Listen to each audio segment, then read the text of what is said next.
balik lagi di channelnya Dani. Ini aku di rumah dan aku lagi nyantai. Jadi ini masih pakai outfit jersey biasa. Ini jersey lari dari Pocari yang jelas. Jadi gini teman-teman, jujur semenjak 2020 itu kalian ngerasa nggak banyak bermunculan vlogger-vlogger atau youtuber-youtuber tentang sepeda khususnya dan tentang sports pada umumnya. Jadi aku nggak ngerti ya, mungkin ada peluang atau ada mungkin tuh orang-orang banyak yang nganggur karena work from home, terus mereka akhirnya bikin vlog-vlog buat ngisi waktu luang. Mungkin satu. Yang kedua, kalau aku pribadi, aku jalanin YouTube atau aku tuh sebenarnya jadiin YouTube sebagai dokumentasi. Jadi kalau kalian lihat videoku yang awal-awal itu mayoritas isinya tentang pendakian, tentang trail running, tentang gunung, ada sepeda tapi sedikit. Nah di situ aku cuma bikin sebagai dokumentasi daripada ini video ini aku buang sayang banget, jadi aku masukin ke YouTube. Dan namanya pun bukan namaku, tadinya nama family, nama keluarga. Terus makin kesini, tepatnya di bulan Maret semenjak aku posting video tentang Bromocom, itu nggak ngerti kenapa trafficnya lumayan naik, diikuti dengan pandemi, diikuti dengan nge-hype atau nge-boomnya sepeda di mana-mana, khususnya di Indonesia. Nah di situ subscribers YouTube itu mendadak naik secara lumayan signifikan. Dan kebetulan dari bulan Maret itu juga, tepatnya dari bulan Januari sih, aku bikin video itu mulai rutin. Jadi kalau yang dulu bikin video cuma sebulan sekali, 2 bulan sekali, nggak niat. Nah ini aku bikin video mulai rutin. Jadi buat teman-teman yang mau nyoba menjadi YouTuber, entah iseng-iseng atau gimana, jadi kalau kamu di YouTube itu ada syarat untuk monetisasi. Jadi ada syarat untuk bisa menghasilkan uang dari YouTube.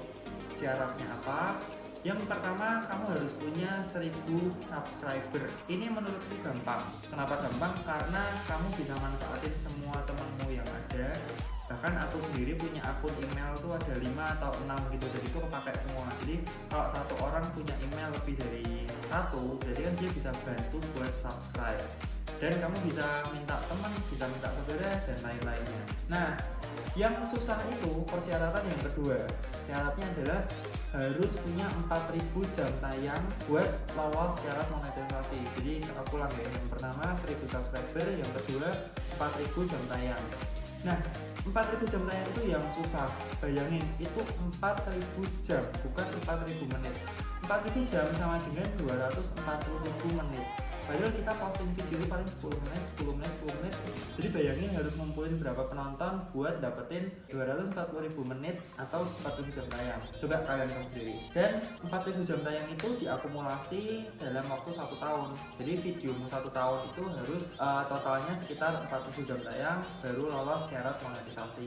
Nah, jadi monetisasi itu apa? Monetisasi adalah istilah dari YouTube untuk kita para YouTuber yang udah lolos. Jadi kalau kita udah lolos monetisasi, berarti kita bisa dapat uang dari YouTube. Uangnya berupa apa? Kalian bisa cek di YouTube Studio, dan uangnya itu sebenarnya nggak kelihatan sih. Jadi tiap kita menonton channel yang sudah ada iklannya, berarti channel tersebut sudah dimonetisasi, berarti channel tersebut sudah bisa menghasilkan uang. Jadi kalian kalau nonton channel ini jangan di skip iklannya, biar aku dapat uang yang banyak, biar bisa bikin konten terus. Oke? Nah lanjut. Terus makin kesini, ini pembicaraannya jadi lebar banget, tapi nggak apa-apa, ya mengalir aja. Makin kesini, channelku makin berkembang, dan nggak terasa setelah bener-bener fokus selama setahun, di bulan Januari kemarin channel ini genap mencapai 10.000 subscriber. Ini luar biasa, ini achievement yang menurutku luar biasa banget. Karena dari tahun 2019 aku udah ganti deskripsi di Instagram, kalian bisa lihat di sini. Aku ganti deskripsi cita-cita sebagai YouTuber, dan itu puji Tuhan kesampaian. Nah 2021 10.000 subscriber, sampai sekarang akhirnya sampai 14.000 subscriber, itu berkat kalian. Nah berikutnya, kalau kalian tanya, bukan kalian tanya ya, tapi sering banyak pertanyaan, Bang, kalau bikin vlog khususnya tentang sepeda itu pakai apa dan settingannya apa? Jadi intinya hari ini aku mau mengulas settingan dan gadget apa yang aku pakai buat rekam vlog. Nah jadi tadi cuma intro, dan intronya panjang banget. Oke, langsung aja. Yang aku pakai adalah ini, GoPro Hero 8. Spek singkat ya, aku ngepek dulu karena aku nggak hafal. Kalau kalian bahas spek tentang sepeda, track, cannondale, fokus aku hafal. Tapi kalau tentang ini aku nggak hafal. Jadi GoPro Hero 8 ini dia istimewanya adalah dia udah ada Hyper Smooth 2.0. Jadi ini amat sangat stabil. Kamu pakai lari goyang-goyang, kamu pakai vlog, kamu pakai buat gini-gini, pokoknya dia amat stabil. Kalian bisa cek di video-videoku, dipakai di helm, dipakai di tangan, itu stabil banget. Jadi dia bisa mengurangi getaran atau entah gimana teknologinya supaya stabil. Nah, terus kameranya ini, jadi ini cuma punya satu kamera di depan di sini, tapi dia punya sensor, bukan sensor ya, dia itu pokoknya kapasitasnya ya intinya kameranya itu 12 megapiksel. Terus dia bisa slow motion sampai 8 kali, jadi 8 kali slow motion. Terus dia bisa kalau dibuat apa ya, frame per second, FPS nya itu sampai 240 kali dengan resolusi 1080p. Nah, ini sendiri maksimal resolusinya bisa sampai 4K, tapi aku jarang banget pakai 4K itu, dia resolusi tertinggi. Sekarang ada Ultra 4K, ya benar, atau 5K. Nggak ngerti, pokoknya resolusi tertinggi di GoPro ini adalah 4K, tapi nggak pernah aku pakai karena amat sangat menguras memori dan baterai. Nah, kalau yang GoPro Hero 8 ini dia udah beda kayak 7, dia sudah built-in mounting. Jadi kalau yang Hero 7, Hero 6, Hero 5 ke belakang, dia cantolannya tuh harus pakai Hero 7 nggak pakai ya, Hero 7 udah kayak gini. Jadi cantolannya tuh kita nggak perlu nambahin mounting. Nah, ini kayak gini. Ada semacam kuping, bukan kuping, leher yang bisa dimasukin sama skrup. Ya pokok ini adalah batang atau leher yang dibuat nyantolin ke manapun. Jadi ini ke helm, ini ke chest strap, ini ke handlebar adalah ini, dan ini termasuk buat cantolin ke handheld GoPro ini atau gagang atau tongsis entahlah. Nah, ini pakai ini, tinggal dimasukin terus diputar gini aja. Dan GoPro ini udah anti air sampai kedalaman 10 meter, tapi hati-hati karena aku pernah korban satu GoPro Hero 8 tepatnya beberapa bulan lalu karena tak buat nyelam di kolam renang dan mendelep airnya masuk. Jadi kamu harus hati-hati. Jadi ininya tuh harus dibuka sebelum masuk ke air ya, ininya dibuka terus diperiksa karet atau sealnya ini, pastiin nggak ada pasir atau debu yang nempel. Kalau ada pasir atau debu yang nempel ketika dia kena hujan sih nggak masalah, tapi ketika dia masuk ke dalam air, dia kena tekanan, dia bakal airnya masuk dan HP-mu modar. Terus ini bisa buat live streamingnya bisa 1080, jadi cukup oke ya, cukup tajam resolusinya. Tapi aku nggak pernah pakai dan nggak tahu caranya, mungkin aku pelajarin. Dan dia udah touchscreen di depannya ini teman-teman. Lensa diklaim sama GoPro 2 kali lebih tahan benturan. Terus dia bisa night lapse, bisa time warp, bisa time lapse. Tapi sebenarnya aku hampir nggak pernah coba semuanya. Terus dia bisa ganti-ganti mode. Jadi modenya bisa narrow, bisa linear, bisa wide, bisa super view. Kalau yang aku pakai di kepala atau di dada ketika minion race itu rata-rata super view atau wide. Dan GoPro Hero 8 ini bisa dikasih media mode atau baterai mode buat upgrade baterai atau upgrade ketajaman kamera teman-teman. Ya intinya aku sebenarnya cuma pakai ini sih, cuma pakai handphone sama GoPro buat ngevlog, jadi nggak ada yang spesial. Terus ini pertanyaan berikutnya, Bang, aku pakai GoPro kok beda hasilnya kayak kualitas punya Bang Dani atau punya Mas Dani atau Mas Cika. Nih aku kasih tahu rahasianya teman-teman. Ini aku nyalain GoPro-nya, Bang kameramen, Bang videographer, tolong dong. Bisa di zoom nggak? Kelihatan nggak? Nah, ini ketika kita nyalain tombol ini, dia itu otomatis nyala. Nah, aku taruh dulu Mac-nya. Ini kita lihat settingnya di sini. Ini kalian bisa tiru deh. Silahkan ditiru. Kalau mau, ini bisa kalian tiru untuk kalian kalau mau ngevlog pakai GoPro. Dan settingan ini bisa dipakai atau bisa kalian contoh buat GoPro Hero 7, buat GoPro Hero 8, buat GoPro Hero 9. kayak punya Mas Doni Andika tuh GoPro Hero 9 pengen banget. Nah bedanya apa aku jelasin. Yang atas ini jadi ini ada beberapa mode. Yang atas yang standar ini aku pakai buat ngevlog atau buat pasang di helm buat kebut-kebutan. Jadi dia pakai 2,7K, ini adalah resolusi kameranya. Terus 30 nya adalah frame per second, jadi dia itu dalam 1 detik dia menangkap 30 frame atau 30 foto. Terus dia lensanya pakai yang wide, bisa super wide atau super view terserah. Nah kalau yang bawahnya activity linear ini adalah dia untuk merekam sesuatu yang jauh. Misalnya kita lagi ngevlog di jalan, nah terus aku ngerekam teman sebelahku yang pakai sepeda, itu aku pakai mode activity ini. Jadi dia lensanya linear atau lurus.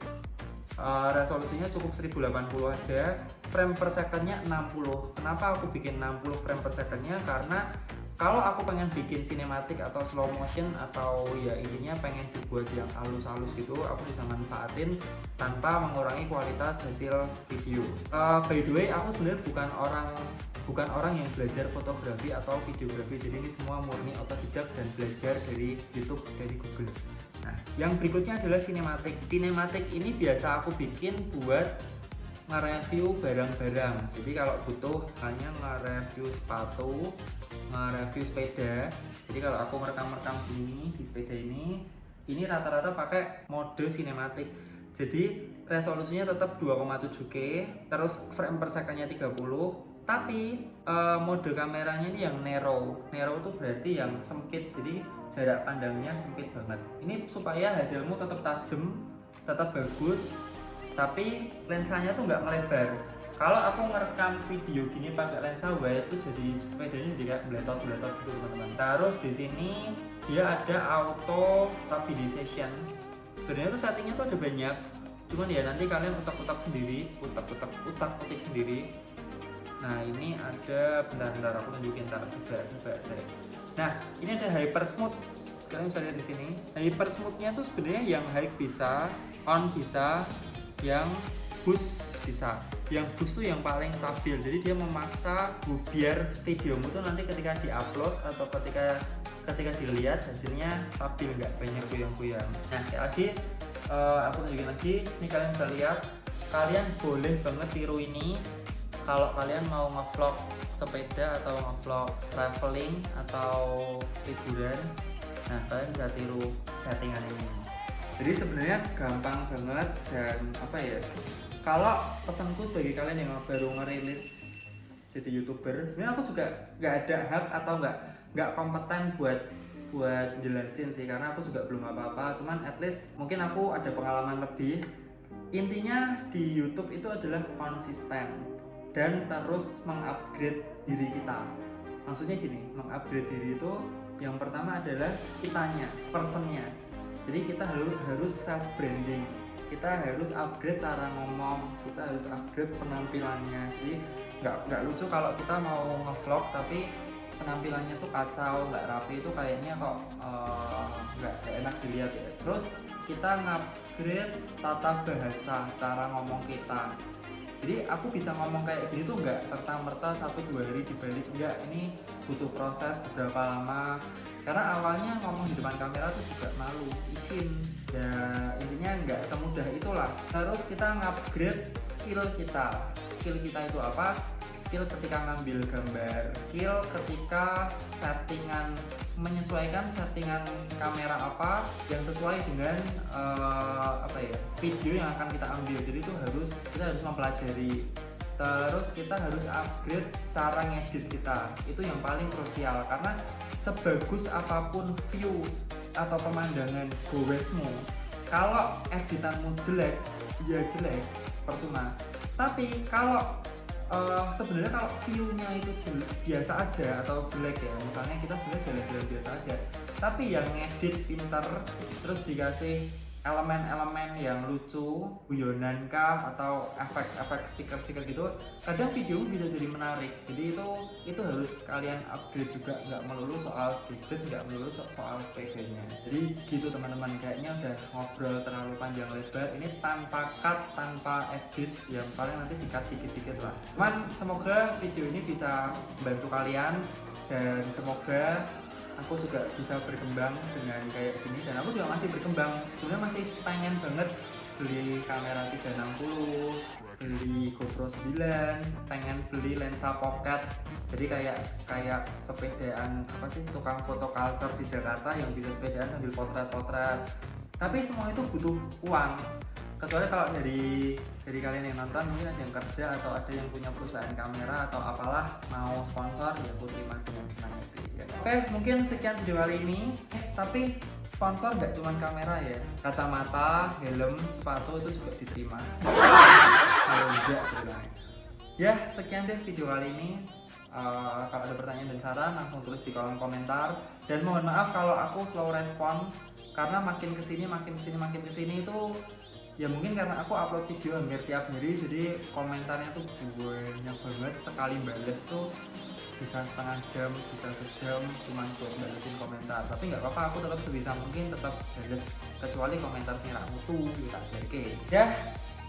Sampai jumpa di video berikutnya, tetap sehat dan tetap semangat.